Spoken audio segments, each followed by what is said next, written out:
Ladies, మీ husband snoring అంటే గురక పెడుతున్నారా? Then listen carefully. ఒక న్యూ స్టడీలో తెలిసిన విషయం ఏమిటంటే పార్ట్నర్ స్నోరింగ్ చేయటం వల్ల విమెన్ తన లైఫ్ టైంలో ఆల్మోస్ట్ 4 years ఆఫ్ స్లీప్ని లూజ్ అవుతుంది. నైట్ టైంలో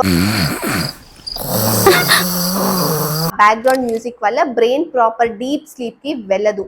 ఎక్స్పెషలీ రెమ్ స్లీప్ డిస్టర్బ్ అవుతే తన మెమరీ వీక్ అవుతుంది, మూడ్ స్వింగ్స్ పెరుగుతాయి, స్ట్రెస్ పెరుగుతుంది అండ్ ఈవెన్ తను రోజంతా టైర్డ్గా ఫీల్ అవుతుంది. ఇంకో విషయం ఏమిటంటే చాలా వరకు విమెన్స్ లైట్ స్లీపర్స్, అంటే చిన్న సౌండ్కి వాళ్ళ బ్రెయిన్ అవేక్ అవుతుంది.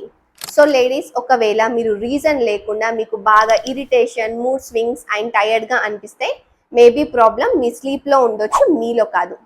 అండ్ హస్బెండ్స్, లిజన్ కేర్ఫుల్లీ, స్నోరింగ్ని జోక్గా తీసుకోకండి, ఎందుకంటే some times it can be linked to obesity, sleep apnea and sinus. Tag your snoring partner.